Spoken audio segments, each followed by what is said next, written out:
लगा सानू नहीं मिलेगा सानू नहीं मिलेगा सानू नहीं मिलेगा पूरे पर ਖਾਦਾ ਵੀ ਉਹ ਕਹਿੰਦੇ ਕੋਈ ਇੱਕ ਪ੍ਰੋਸੀਜਰ ਹੁੰਦਾ ਹੈ ਜਿਹਦੇ ਕਾਰਨ ਸਾਨੂੰ ਵੀ ਉੱਪਰ ਜਵਾਬ ਦੇਣਾ ਪੈਂਦਾ ਹੈ। ਆਪ ਹੀ ਇਲਾਜ ਕਰਾ ਰਹੀ ਹੈ ਯੂਨੀਵਰਸਿਟੀ, ਆਪ ਹੀ ਤਨਖਾਹ ਬੰਦ ਕਰ ਰਹੀ ਹੈ। ਸਾਡਾ ਭਰਾ ਕਿੱਥੋਂ ਲੈ ਕੇ ਆਈ ਨਹੀਂ ਤੇਰੀ ਆਏ ਅਸੀਂ ਆਪਣਾ ਭਰਾ ਕਿੱਥੋਂ ਲੈ ਕੇ ਆਂਗੇ ਅਸੀਂ ਕਿੱਥੋਂ ਲੈ ਕੇ ਆਂਗੇ ਆਪਣਾ ਭਰਾ ਅਸੀਂ ਕਿੱਥੋਂ ਲੈ ਕੇ ਆਂਗੇ ਕਿੱਥੋਂ ਲੈ ਕੇ ਆਂਗੇ ਅਸੀਂ ਕਿੱਥੋਂ ਲੈ ਕੇ ਆਂਗੇ ਆਪਣਾ ਭਰਾ ਆਏ ਕਿੱਥੋਂ ਲੈ ਕੇ ਆਂਗੇ ਅਸੀਂ ਆਏ ਨਹੀਂ ਸਾਰ ਹੁੰਦਾ ਓਏ ਨਹੀਂ ਸਾਰ ਹੁੰਦਾ। ਛਾਤੀ ਮੇਰੀ ਬਿਲਕੁਲ ਬਲਾਕ ਹੋ ਗਈ ਦੀ ਹੈ, ਸਾਹ ਲੈਣ ਨੂੰ ਮੈਨੂੰ ਲੱਗਦਾ ਨਹੀਂ ਸਾਹ ਬੰਦ ਹੀ ਹੋ ਜਾਏਗਾ। ਸਾਡਾ ਭਰਾ ਨਹੀਂ ਮਿਲੇਗਾ ਸਾਡਾ ਭਰਾ ਕਿੱਥੋਂ ਲੱਗੇਗਾ ਓਏ ਨਹੀਂ ਮਿਲਦਾ ਸਾਡਾ ਭਰਾ ਨਹੀਂ ਮਿਲੇਗਾ ਹੁਣ ਕਿੱਥੋਂ ਮਿਲੇਗਾ ਸਾਡਾ ਭਰਾ ਆਏ ਕਿੱਥੇ ਲੈ ਚਲੇ ਉਸਨੂੰ ਨਾ ਖੜੇ ਉਧਰੋਂ ਨਾ ਲੈ ਕੇ ਜਾਇਓ ਮੇਰੇ ਵੀਰਾ ਆਏ ਸਾਡੇ ਕੋਲ ਰੱਖ ਜਾਓ ਅਸੀਂ ਨਹੀਂ ਜਾਵਾਂਗੇ ਆਪਣਾ ਭਰਾ ਅਸੀਂ ਨਹੀਂ ਜਾਵਾਂਗੇ ਆਏ ਅਸੀਂ ਨਹੀਂ ਗਿਆ ਯੂਨੀਅਨ ਦੀ ਉੱਥੇ ਜਾ ਕੇ ਵੋਟ ਪਾਈ, ਸਾਡੇ ਨੁਮਾਇੰਦੇ ਜਿੱਤ ਗਏ, ਲੇਕਿਨ फोन करता उन्होंने नहीं गल बनती है वो लारे चाहिए। जो गलती यूनिवर्सिटी ने की है वो गलती माफ़ी के लायक नहीं है और कहते हैं कि गरीब इंसान का जीना बड़ा मुश्किल है आज की डेट में। टेंशन थी बस कि मेरी तनख्वाह बंद हो गई है तो वो पैसा खर्च हो जाएगा तो मैं कहाँ से भरूंगा। तेजिंदर सिंह जम्मू यूनिवर्सिटी में ड्राइवर 6 महीनों से तनख्वाह बंद, जिंदगी और मौत की जंग लड़ रहे थे, लीवर डैमेज हो चुका था और कल जिस तरह से हमने वीडियो चलाई क्योंकि हालात उनके काफ़ी ज़्यादा ख़राब थे क्योंकि पैसों की कमी थी। बीमार के लिए एक ही सहारा पैसे, जब वो पैसे आने बंद हो जाए तो उसका इलाज नहीं हो सकता है। और दुख तो तब हुआ जब एक सरकारी विभाग का जो कि एक सरकारी कर्मचारी था, सरकारी ड्राइवर था जम्मू यूनिवर्सिटी में, उसकी तनख्वाह बंद कर दी। आज दोपहर 3 बजे वो इस दुनिया को छोड़ के चले गए। तो पिता उनके कल इनके कंधों में उनकी अर्थी उठेगी। 6 महीने से उस शख्स की तनख्वाह बंद थी और किसी ने ये सोचने की कोशिश नहीं की कि उसका इलाज किस तरह से होगा। कि आखोगे आज जो एक घड़ी वापरी है बड़ी मुश्किल है, घड़ी इस तरह निकली जो सामान गिर गया नीचे, की करना है और ऐसा दुख है। ऐसा मतलब इलाज गौरमेंट का फर्ज सी करना, मतलब उन्होंने तनख्वाह मतलब 6 महीने की अगे बंद की थी, खर्चा कितों करना सी, पैसा चाहिए सी, मतलब खड़ना सी दिल्ली खड़ना सी, अज कल नंदाथ होंगी चंडीगढ़ मतलब जाता रहा 5-6 महीने उत्थे भी पैसा खर्च होंदा रहा 5-10 हज़ार रुपया मतलब आन जान का अपना खर्चा, रोटी का खर्चा, जिन्हें नाल जाना वह खर्चा किन्ने देने सी, कितों आना सी। बड़ा मतलब ऑफिस मतलब कोई इस तरह बीमार होंदा तो पूरे मतलब यूनिवर्सिटी जी हिल जाती है, दुख रहिंदा ना।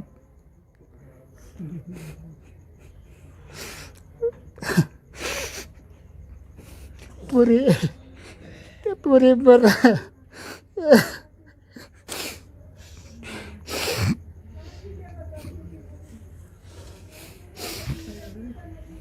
चलो जो तो भाड़ा है ਤੁਸੀਂ ਦੱਸੋ ਹੁਣ ਕੱਲ ਦੀ ਸਭ ਮੀਡੀਆ ਵਿੱਚ ਆ ਗਿਆ ਦਾ ਸਭ ਕੁਝ, ਉਹਨੇ ਯੂਨੀਵਰਸਿਟੀ ਕੱਲ ਕੀ ਕਰਨਾ ਹੈ, ਸਵੇਰੇ ਕੀ ਕਰਨਾ ਹੈ, ਇਹਦੇ ਕੋਲ ਪਹਿਲੇ ਆ ਜਾਂਦੇ 6 ਮਹੀਨੇ ਪਹਿਲੇ ਆ ਜਾਂਦੇ, ਬਚ ਸਕਦਾ ਸੀ ਸਾਡਾ ਭਰਾ, ਸਭ ਕੁਝ ਹੋ ਸਕਦਾ ਸੀ।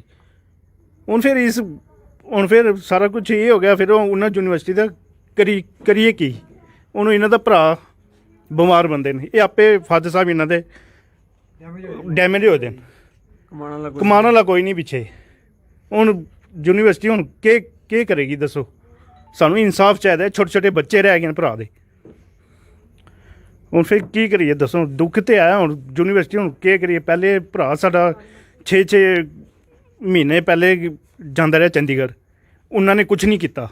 ਹੁਣ ਇੱਕ ਦਿਨ ਨਾਲ ਆ ਕੇ ਇਹਨਾਂ ਨੇ ਹਸਪੀਟਲ ਥੋੜ੍ਹੇ ਬਹੁਤੇ ਪੈਸੇ ਦੇ ਦਿੱਤੇ, ਇਹ ਹੋ ਗਿਆ ਉਹ ਹੋ ਗਿਆ, ਮगर ਕੁਛ ਸਾਨੂੰ ਫਾਇਦਾ ਨਹੀਂ ਹੋਇਆ। ਕੁਛ ਜਾਨ ਬਚ ਸਕਦੀ ਸੀ ਸਾਡੇ ਭਰਾ ਦੀ, ਸਭ ਕੁਝ ਹੋ ਸਕਦਾ ਸੀ। ਬੜੇ ਬੜੇ ਮਨਿਸਟਰਾਂ ਦਾ ਹੋ ਜਾਂਦਾ, ਉਹਨਾਂ ਘਰ ਐਂਬੂਲੈਂਸ ਆ ਜਾਂਦੀ ਹੈ, ਸਭ ਕੁਝ ਆ ਜਾਂਦਾ ਹੈ। ਸਾਡੇ ਭਰਾ ਅਗਰ ਕੋਈ ਪੁੱਛਣ ਤੱਕ ਨਹੀਂ ਆਇਆ, ਗੱਡੀ ਵੀ ਨਹੀਂ ਦਿੱਤੀ ਆ ਸਾਨੂੰ, ਕਹਿੰਦੇ ਕੁਝ ਹੈ ਨਹੀਂ ਹੈ, ਲੈ ਜਾਓ ਇਸ ਨੇ ਐਟੋ ਵਿੱਚ ਲੈ ਜਾਓ, ਵੈਨ ਵਿੱਚ ਲੈ ਜਾਓ। ਇਹ ਕੋਈ ਗੱਲ ਹੈ? एम्बुलेंस तक ही नहीं देते। ਨਹੀਂ ਸਰ, ਨਹੀਂ ਦਿੱਤੀ, ਆਦੇ ਆਈ ਨਹੀਂ ਸਾਡੇ ਹੈ ਨਹੀਂ ਹੈ। ਕਹਿੰਦੇ ਸਾਡੇ ਕੋਲ ਐਂਬੂਲੈਂਸ ਹੈ ਹੀ ਨਹੀਂ, ਇੱਕੋ ਗੱਡੀ ਸਾਡੇ ਕੋਲ, ਆਪਣੀ ਕਰਕੇ ਲੈ ਜਾਓ ਤੁਸੀਂ। ਗੌਰਮੈਂਟ ਦਾ ਮੁਲਾਜ਼ਮ ਹੈ, ਤੇ ਮੁਲਾਜ਼ਮ ਦੇ ਹਾਲ ਤਾਂ ਬਾਕੀ ਪਬਲਿਕ ਦਾ ਕੀ ਹਾਲ ਹੋਏਗਾ। ਕਹਿੰਦੇ ਸਾਡੇ ਕੋਲ ਗੱਡੀ ਕੋਈ ਨਹੀਂ ਹੈ, ਆਪਣੀ ਕਰਕੇ ਲੈ ਜਾਓ। ਹੁਣ ਕੀ ਮੰਗ ਕਰਦੇ ਹੋ ਤੁਸੀਂ? ਕਹਿੰਦੇ ਦੇਖੋ ਕਮਾਉਣ ਵਾਲਾ ਕੋਈ ਨਹੀਂ ਇਹਨਾਂ 'ਚ, ਇਹ ਦੇਖ ਲਿਓ ਤੁਸੀਂ ਸਾਰਾ ਕੁਝ ਆਪੇ ਹੀ। ਇਸ ਨੂੰ ਨੌਕਰੀ ਦਿੱਤੀ ਜਾਏ ਇੱਕ ਬੰਦੇ ਨੂੰ, ਕੰਮ ਘਰ ਚੱਲ ਸਕਦਾ, ਨਹੀਂ ਤਾਂ ਘਰ ਖਤਮ ਹੀ ਹੈ ਜੀ।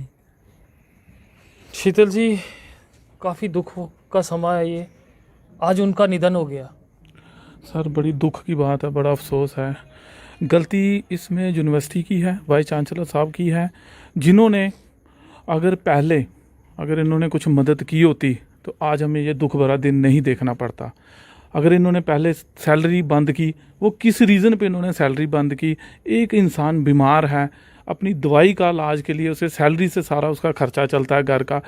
मैं कहता हूँ कि ये इंसानियत यहाँ पे शर्मसार वीसी साहब ने की है, और मुझे लग रहा है कि उन्होंने ये एक लाइन नहीं पढ़ी इंसानियत की कि आज हमें ये यहाँ पे आके दुख भरी घड़ी में यहाँ पे खड़े होना पड़ रहा है। और अगर इन्होंने पहले केयर की होती, जैसे ये चंडीगढ़ जाना, जैसे ये दिल्ली जाना, तब इन्होंने हेल्प नहीं की।